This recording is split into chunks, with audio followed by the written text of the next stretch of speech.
Hello everyone. இன்னைக்கு நம்ம 10th ஜியாகிரபியில் first யூனிட்ல இருக்கிற 4th 2 மார்க் பற்றி பார்க்க போகிறோம். West flowing reverse in India. இந்தியாவில் என்னென்ன வெஸ்ட் ஃப்ளோயிங் ரிவர்ஸ் இருக்குன்னு நம்ம பார்ப்போம். ஃபர்ஸ்ட் மேப்பில் நான் இப்போ சர்க்கிள் பண்ணுற 4 ரிவர் தான் இந்தியாவில் west flowing reverse. First Sabarmati.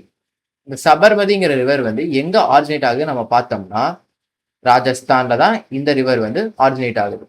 So இந்த ராஜஸ்தானில் ஆரிஜினேட் ஆகி இந்த ரிவர் எங்கே போய் எண்ட் ஆகுதுன்னா அரேபியன் சீல போய் இந்த வாட்டர்ல ட்ரெயின் ஆகுது.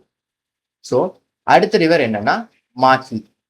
இந்த மாஹி ரிவர்ங்கிறது எங்க ஆரிஜினேட் ஆகுதுன்னு நம்ம பார்த்தோம்னா மத்திய பிரதேஷ். இந்தியால மத்திய பிரதேஷ்ங்கிற ஸ்டேட்ல தான் இந்த மாஹி ரிவர் ஆரிஜினேட் ஆகுது.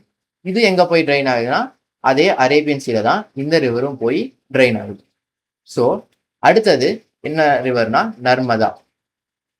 நர்மதா ரிவர் எங்க ஆரிஜினேட் ஆகுதுன்னு நம்ம பார்த்தோம்னா அமர் கான்டக் அப்படிங்கிற ஒரு டிஸ்ட்ரிக்ட் எங்க இது லொக்கேட் ஆயிருக்குன்னா இந்த டிஸ்ட்ரிக்ட் மத்திய பிரதேஷ்ங்கிற ஸ்டேட்ல இந்த அமர் கான்டக் லொக்கேட் ஆயிருக்கு.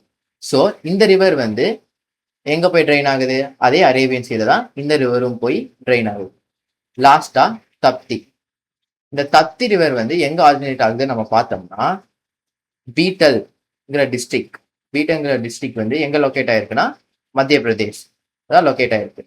ஸோ இந்த டிஸ்ட்ரிக்ட்ல இந்த ரிவர் ஆரிஜினேட் ஆகி எங்க போய் ட்ரெயின் ஆகுதுன்னா அரேபியன் சீல போய் ட்ரெயின் ஆகுது.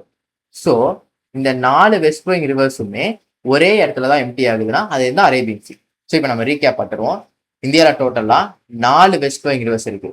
ஒன்று சபர்மதி, அது ராஜஸ்தான் ஆரிஜினேட் ஆகுது. ஒன்று மாஹி, அது மத்திய பிரதேஷ்ல ஆரிஜினேட் ஆகுது. நர்மதா, அது அமர்காண்டக் டிஸ்ட்ரிக்ட்ல மத்திய பிரதேஷ்ல ஆரிஜினேட் ஆகுது. தப்திங்கிற ரிவர் பீட்டல்ங்கிற டிஸ்ட்ரிக்ட்ல மத்திய பிரதேஷ்ல இது ஆரிஜினேட் ஆகுது. ஸோ இந்த 4 ரிவருமே ட்ரெயின் ஆகிற ஒரே இடம் Arabian sea. So hope you are understand. Thank you.